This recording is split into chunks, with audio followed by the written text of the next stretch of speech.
तुम्ही बघणार सर की त्याच व्यक्तीची टीम बनू शकते जो व्यक्ती टीम सोबत आईसारखा राहील. करेक्ट. जो इमिजिएट लीडर असतं ना, यांनी कधी आपल्या टीम सोबत म्हणजे distributor eagle tiger TC ATC DTC ZTC STC सगळ्यांसाठी सांगतोय, जो डिस्ट्रीब्युटर बाळासोबत म्हणजे जो लीडर त्यांच्या डिस्ट्रीब्युटर सोबत आईसारखा राहणार ना, त्या व्यक्तीची टीम बनू शकते सर. कारण की तो लाडाने गोडाने सांभाळून घेतो. चूक जरी झाली तरी सांभाळून घेतो आणि कुठेतरी त्या चुकांमधून त्यांना शिकवतो, पण त्यांना घडवतो आणि वाढवतो. चुकावर पांघरून घातलं तर लीडरची.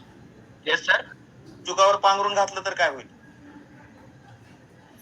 जसं म्हणता ना, एक लहान मुलगा आहे, जसं आपल्याकडे भरपूर घरांमध्ये सांगितलं जातं की जर त्यांनी पहिली चोरी केली, कोणती गोष्ट राहू शकते, ती चॉकलेटची राहू शकते, पैशाची राहू शकते, तर एखादी चोरी केली आणि त्या चोरीला जर आपण पांघरून घातलं, आज त्यांनी चॉकलेटची चोरी केली, उद्या तो पैशांची चोरी करू शकतोय. आज त्यांनी 10 रुपये चोरले, उद्या तो 1000 रुपये चोरू शकतोय. म्हणून छोटीतले छोटी चूक त्याची पांघरून घालणं म्हणजे पांघरून न घालणं म्हणजे असं नाही की त्याला उघड्यात आणणं. कुठेतरी त्या व्यक्तीला त्या इमिजिएट लीडर सोबत आपल्यासोबत बसून डिस्कशन करणं की अशी अशी चूक झाली. असं नाही की ते जीटीएस मध्ये त्याचा हंगामा होणार आहे या त्या व्यक्तीला प्रदर्शन करायचं नाही. कुठेतरी जे इमिजिएट लीडर आहे, टॉप लीडर आहे, यांच्यासोबत बसून त्या चुकीवरती डिस्कशन केलं गेलं पाहिजे. और सक्सेसफुल इंसान की बात कर रहा हूं मैं, माइलस्टाइल चा विषय करत नाहीये सर. आता मी विषय करतो यशाचा आणि यशस्वी लोकांचा. यशस्वी व्यक्ती तोच बनू शकतो जो चुका करतो. यशस्वी व्यक्ती तोच बनू शकतो जो चुका करतो, पण कुठेतरी तो त्या चुकांमधून शिकतो, तोच यशस्वी बनतो. कारण की चुका तर प्रत्येक व्यक्ती करतो, मी करता, तुम्ही करता, प्रत्येक व्यक्ती करतो चुका, पण त्या चुकांमधून शिकणं ही यशाचं एक कुठेतरी आपण म्हणू शकतो एक मार्ग आहे. सर, आता मला आणखीन एक प्रश्न असा विचारायचा आहे तुम्हाला की आज जे तुम्ही एवढं मोठं यश संपादन केलं, बरोबर, हे फक्त 1 to 1 आणि फील्डवरच्या मिनी जीटीएस मधून झालं का याच्यामध्ये वाटा जीटीएसचा? कारण हा प्रश्न काय येतोय माझ्या मनामध्ये की जीटीएस ला मला नको वाटतं यायला, सारखं सारखं तेच तेच तेच असतंय, मी जीटीएस ला का जाऊ? जीटीएस माय लाईफस्टाईल मध्ये त्याचा फॉर्म्युला काय, फुल फॉर्म काय, जीटीएस या शब्दाचा फुल फॉर्म काय, मला इच्छा आहे की आमचे काही डिस्ट्रीब्युटरांनी जर टाईप करून टाकलं तर खूप छान वाटेल. जे आता काही डिस्ट्रीब्युटर आहेत त्या मीटिंग मध्ये आहेत, मी बघू शकतोय सगळ्यांची व्हिडिओ मी बघतोय, तर त्या कोणी डिस्ट्रीब्युटरने टाईप करून टाकला जीटीएस या शब्दाचा full form, gateway to success. Yes DTC Sayali madam super. Gateway to success Manoj sir, yes very good, thank you. खूप लोकांनी टाकला गेट वे टू सक्सेस. आणि आपल्याला बनायचं काय, सक्सेस. आपण आजच्या मीटिंग मध्ये डिस्कस काय करतोय, सक्सेस होण्याचा मार्ग. सरांचे जे प्रश्न आहे या प्रश्नांमधून परत परत एकच गोष्ट सर मला विचारतात, सर यशस्वी कसं व्हायचं, यशस्वी कसं व्हायचं. अहो त्या शब्दातच अर्थ आहे, गेट वे टू सक्सेस म्हणजे की यशाच्या मार्गाला जाण्याचा हा एक माध्यम आहे.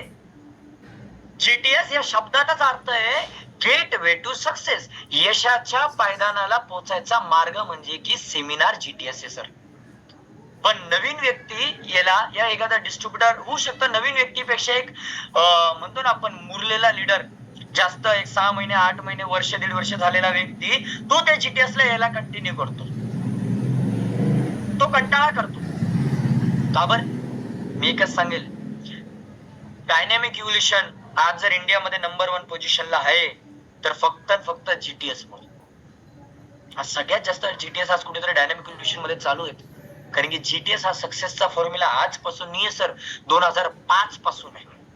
आयरे सरांच्या वर्किंगला काम चालू केलं, आम्ही राहिला होतो सटाण्याला, सटाण्याहून जीटीएस घेण्यासाठी सर नाशिकला यायचे, मालेगावला जीटीएस चालू झाला, संभाजीनगरला जीटीएस चालू झाला, पुण्याला जीटीएस चालू झाला, खानदेश मध्ये जीटीएस चालू झाला, मध्य प्रदेश मध्ये जीटीएस चालू झाला, विदर्भ मध्ये चालू झाला, अकोल्यामध्ये चालू झाला, मराठवाड्यामध्ये नांदेडकडे जीटीएस चालू झाला. जीटीएस हे सक्सेसचा मार्ग आहे. आणि हे मी वाक्यातून नाही म्हणत आहे साहेब, हा सक्सेस फॉर्म्युला आजचा नाही आहे, 2005 ची मी गोष्ट करतोय. म्हणजे आजपासून 20 वर्षापूर्वीपासून जर या इंडस्ट्रीमध्ये जीटीएसच्या माध्यमातून लोक यशस्वी झालेले आहेत, लोक सक्सेसफुल आहेत, तर जीटीएस हा सक्सेसचा फॉर्म्युला आहे. आणि जर आपल्याला त्या यशावर पोहोचायचंय, आपल्याला त्या सक्सेसला पोहोचायचंय, मी नेहमी म्हणतो सक्सेस पे पहुंचने के लिए कुछ अलग करना जरूरी नहीं है. माझं वाक्य नीट ऐका, सक्सेस पे पहुंचने के लिए कुछ अलग करना जरूरी नहीं है. जो सब सक्सेसफुल इंसान ने किया, अगर वही हमने किया तो हम सक्सेसफुल बन जाएंगे. म्हणजे त्याच पावलांवरती पाय ठेवत गेलं तर आपण त्या यशाच्या शिखरावरती पोहोचू शकतोय. जीटीएस हे मंदिर आहे, जीटीएस हे गुरुद्वारा आहे, जीटीएस हे चर्च आहे, दर्गा आहे, जिथं एनर्जी भेटते, जिथं व्हायब्रेशन भेटता, जिथून काम करण्याची, त्या स्टेज वरती पोहोचण्याची इच्छा जागृत होते. आणि भरपूरच लोक म्हणताना सर कधी पण जीटीएस जावं. आता तर मी झालो ईगल टायगर टीसी एटीसी या XYZ, मी कधी पण जीटीएस यावं रेग्युलर.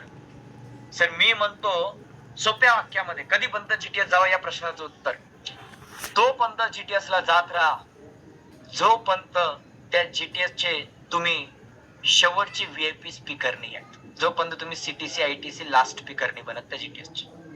तुम्ही त्या दिवसापर्यंत जीटीएस नाही सोडला पाहिजे ज्या दिवसापर्यंत तुम्ही जीटीएस चे व्हीआयपी स्पीकर नाही बनत आहे. सर म्हणजे तुम्ही सक्सेसफुल बनत नाही.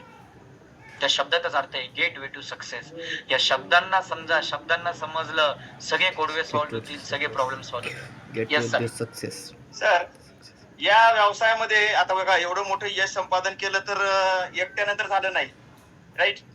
राईट 100%. याच्यामध्ये अपलाईनचा काही रोल आहे का? म्हणजे नेमकं काय अपलाईन बद्दलचं काय तुमच्या यशामध्ये अपलाईनला काय म्हणजे किती वाटा द्या? तर मी नेहमी म्हणतो की सक्सेस एखाद्या व्यक्ती जर होतोय तर तो एकट्यामुळे कधी होऊ नाही शकत. मग तो मार्केटमध्ये असतो किंवा माय लाईफस्टाईल मध्ये, त्या एका व्यक्तीच्या यशामागे कोण कोण असतं? पहिलं तर त्या व्यक्तीच्या यशामागे आज कुठेतरी त्या व्यक्तीचा परिवार असतो, त्या व्यक्तीचं सॅक्रिफाईस असतं, डेडिकेशन असतं, हार्डवर्क असतं.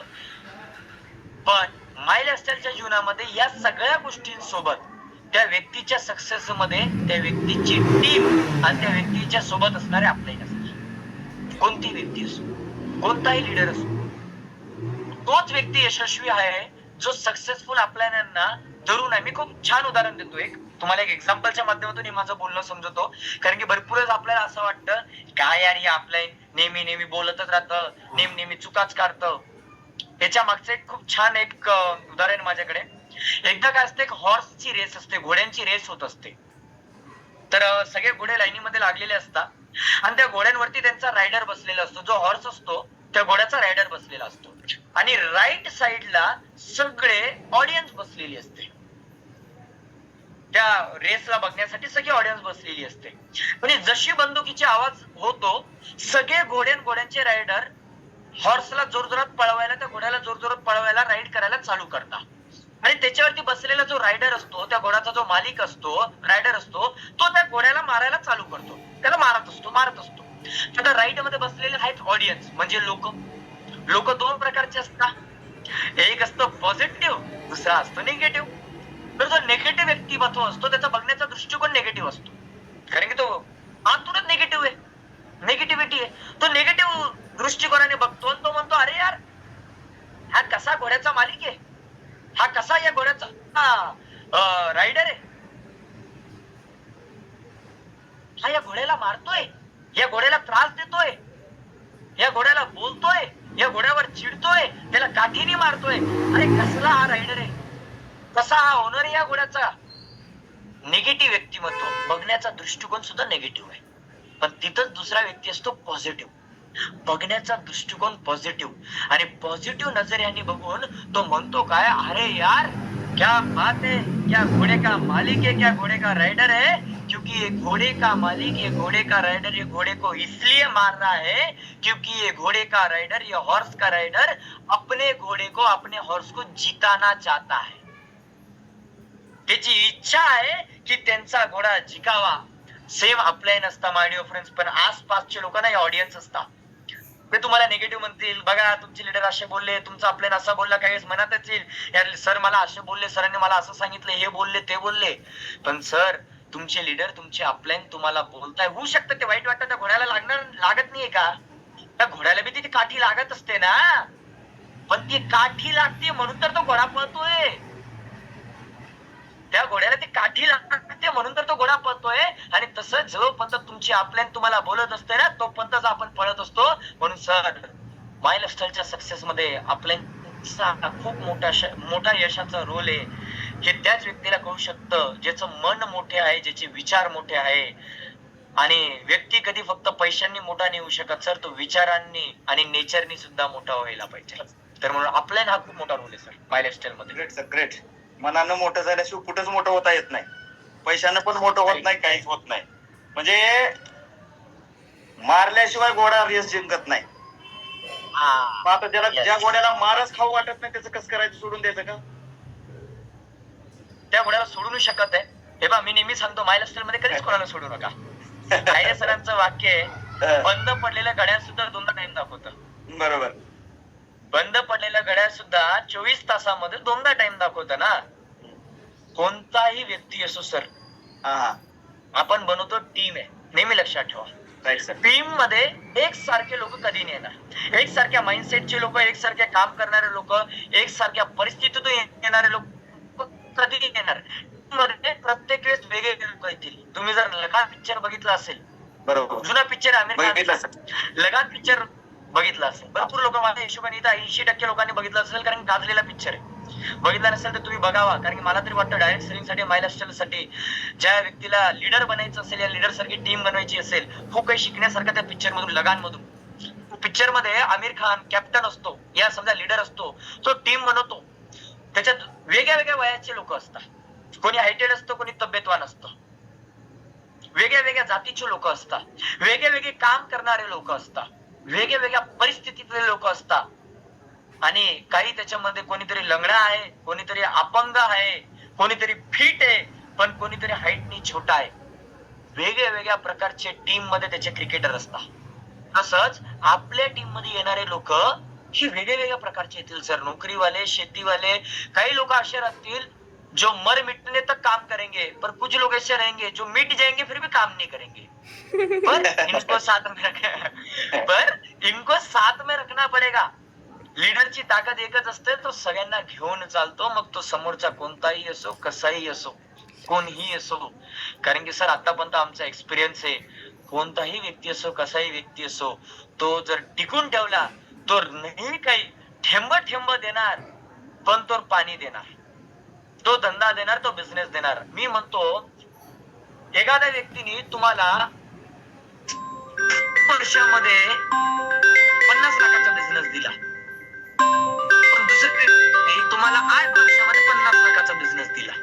भरपूर काय असतं, लोक जो व्यक्ती फास्ट काम करतो त्याच्यावर फोकस करतात, पण जो काम थोडं थोडं करतो त्याला हे जा दे, ते दिलंय, जाऊ दे, ते दिलंय, असं करू नका. का? त्याच्या मागचं कारण सांगतो. हिने 3